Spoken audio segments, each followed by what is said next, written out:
Buenas chicos, bienvenidos a otro solucionario de las reales preguntas de Co.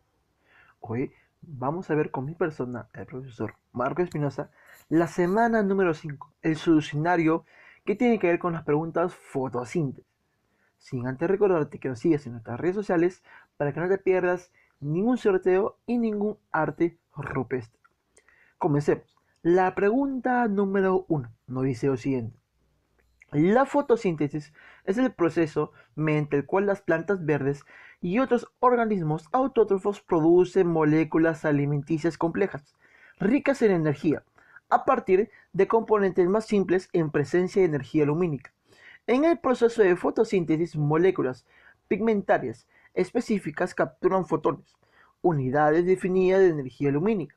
Los electrones de esas moléculas pigmentarias son excitados por los fotones absorbidos. Después, esos electrones excitados ceden su energía a la célula al descender a su estado basal ordinario. Muchas células utilizan esa energía para reducir el dióxido de carbono a carbohidratos. Para lograr ello, necesita que mención gas ingrese a los tejidos fotosintéticos de la hoja y lo hacen a través de pregunta Deco y pregunta no tan difícil. ¿Por qué? Porque tú debes recordar cuando hemos visto tejidos vegetales, sí, había un tejido que permitía intercambio gaseoso. ¿No te acuerdas? Te lo muestro. Intercambio gaseoso, CO2, oxígeno. Exacto. Esa, ¿sí? Por donde se da el intercambio gaseoso, ¿cómo se va a llamar? Estoma. No confundir con estroma. Estroma y estoma son cosas diferentes. ¿Sí? Por donde se da el intercambio gaseoso, justo lo que te mencioné en la pregunta, se llama estoma. Ahora, pregunta número 2. Las longitudes de onda lumínicas útiles para la fotosíntesis representan tan solo una pequeña fracción del espectro total de las radiaciones electromagnéticas. Al parecer, en las plantas superiores, el violeta, el azul y el rojo son los colores más eficaces para la fotosíntesis. Esos colores de espectros visibles tienen longitudines de ondas que van aproximadamente desde 380 hasta 750 nanómetros. La capacidad de la luz para excitar los electrones se relaciona en mayor grado con su longitud de onda que con la brillante intensidad de las lumínicos. Solo un pequeño porcentaje de la luz llega a la planta. Es efectivamente absorbida. La mayor parte de la luz pasa a través de la planta, se transmite o bien se refleja en la superficie de esta. A esto se le conoce como. Te están hablando que la luz llega hacia la planta. La energía lumínica llega hacia la planta. Y cuando la energía lumínica llega hacia la planta, ¿qué proceso se da? Fotorreducción, fotofosforilación, fotólisis o fotoexcitación. Exacto, se va a dar la fotoexcitación, ¿sí? Acuérdate que cuando la luz, la energía lumínica llega a la planta, ¿sí? A los unidades fotosintéticas, ¿sí? Se van a excitar. ¿Y cómo se excitan? Liberan que electrones. Pregunta número 3. Veamos. En la fase lumínica de la fotosíntesis, diversas moléculas pigmentarias, clorofila A, clorofila B, carotenoides, del fotosistema 1, del fotosistema 1, absorben un fotón de longitud de onda adecuada, cuya energía es transferida al sitio reactivo de una molécula determinada de clorofila, a un electrón de esa molécula de clorofila A que es excitado a un estado de mayor energía. Se combina con una molécula receptora, se desplaza a lo largo de un gradiente de energía libre y por último retorna a su estado original. Durante ese proceso se genera una pequeña cantidad de ATP, al igual que en las mitocondrias. Se supone que la síntesis de ATP, ¿sí? ¿Sí? Se supone que la síntesis de ATP a este acontecimiento se le conoce como.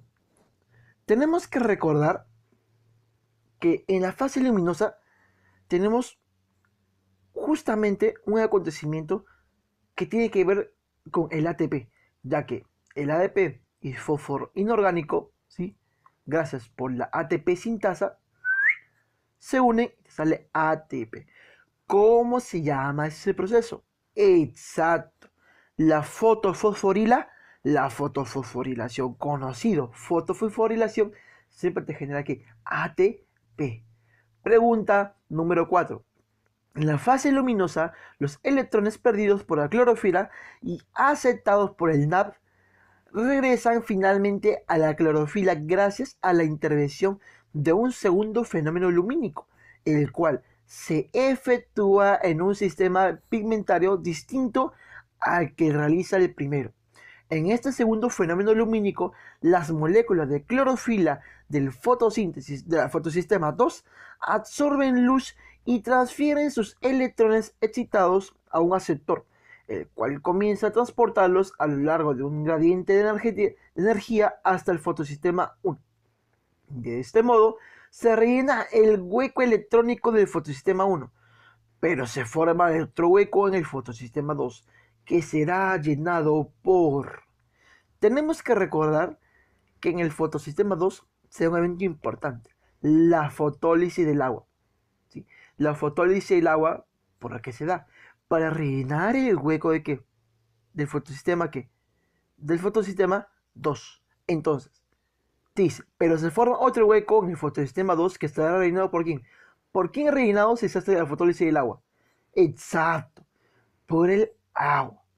Pregunta número 5. Es casi seguro que los primeros autótrofos carecieron de la fase sintética oscura. Esos organismos simplemente absorbían energía lumínica, para lo cual usaban moléculas pigmentarias cuyos electrones eran excitados a un estado energético superior y luego pasaban indirectamente esa energía a otras vías celulares. Asimismo, ciertas bacterias utilizaban H2S, ¿sí?, en vez de H2O como fuente de electrones de reemplazo y de protones. Por tanto, ¿sí?, se libera azufre en vez de oxígeno. Es algo análogo. ¿Qué se podría decir del metabolismo de mencionadas bacterias? Veamos. Que se formarán ATP a través de fotosíntesis debido a que no se formará ATP debido a la fotosíntesis debido a que no presentan una fuente de electrones como el agua. Si es algo, si cumple la misma función, significa que sí brinda electrones y no interferiría en la formación de ATP. B. Que no podrán liberar oxígeno debido a que no utilizan agua como fuente de electrones. Exacto, ¿sí? Exacto. La molécula utilizada no tiene oxígeno. Como no tiene oxígeno, no puede liberar oxígeno. ¿Qué liberan? Liberan azufre. Entonces es por eso que la clave sería besito. Pregunta número 6.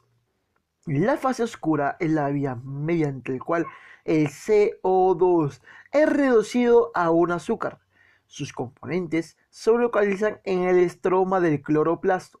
Para esta reacción no se necesita de oscuridad. Su nombre se debe exclusivamente al hecho de que es independiente de la luz.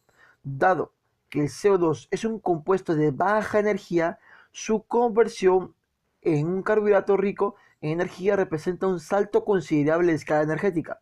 Esto se logra teniendo como primera etapa a la etapa conocida como donde participa la enzima rubisco. Tenemos que recordar que la rubisco, ¿sí?, la rubisco permite que el CO2, ¿sí?, entre a lo que es el ciclo de Calvin. Se da la fijación del carbono, se da la carboxilación, ¿sí? Tenemos que recordar esa partecita de el ciclo de Calvin. Pregunta número 7. En la glucólisis, uno de los pasos críticos es la oxidación del PGAL a ácido difosfoglicérico, en que el NAT funciona como aceptor de electrones. En la fotosíntesis, que es en esencia una inversión de la degradación de carbohidratos representada por la glucólisis, el PGA se reduce al PGAL y el NADH actúa como donador de electrones. En muchas síntesis reductivas, la coenzima participante es el NAPSH, mientras que en las reacciones degradantes para liberación de energía, la coenzima activa suele ser el NAT. ¿Cuántos ATP ofrece la coenzima usada en la glucólisis y la otra en la fotosíntesis respectivamente? Tú debes recordar que siempre en la glucólisis son 3 ATP, ¿sí? ¿Sí? Por cada coenzima 3 ATP. Y en la fotosíntesis, por cada coenzima, por cada NAPS, se genera 1,5 ATP. ¿Sí? Tenemos que recordar, mira, justamente acá te he puesto, primero te lo he puesto lo que es en el ciclo de Calvin, la fase oscura, donde el NADH, ¿sí? El NADH entra, ¿sí? Entra, ¿y qué, para qué, profesor, para qué ingresa? Simplemente, si tú te das cuenta, brinda, ¿brinda qué? Brinda electrones, brinda protones. Ahora, en la otra imagen te lo he puesto de la glucólisis, ¿sí? Cuando vamos a llevar glucólisis, participa el NAT, ¿sí? Algo diferente. Fotosíntesis con fósforo, sí, respiración sin fósforo. NAPSH en fotosíntesis y en la respiración celular NAT, ¿sí? Entonces, la clave sería 3 y 1,5. 3 y 1,5. Pregunta número 8. En la década de 1940 se utilizó un isótopo radiactivo especial del carbono, el carbono 14, para arrastrar el destino del CO2 marcado con dicho isótopo. A finales de esa década, Melvin Calvin y su grupo utilizaron carbono para dilucidar los mecanismos asociados con la conversión de CO2. ¿En qué molécula se esperaría encontrar dicho átomo reactivo? ¿En qué molécula esperaría encontrar carbono? Te lo he puesto acá la fórmula general de la fotosíntesis. Dime, dicen que el CO2, vamos a poner, proporciona el carbono. ¿Dónde lo encuentro? ¿En el oxígeno? No, lo voy a encontrar en la glucosa. Bueno chicos, con esto fue el solucionario de las reales preguntas de ecos de esta semana. Nos vemos en un próximo solucionario o en una próxima pastilla. Cuídense muchachos y siempre recuerden a por más. Siempre a por más.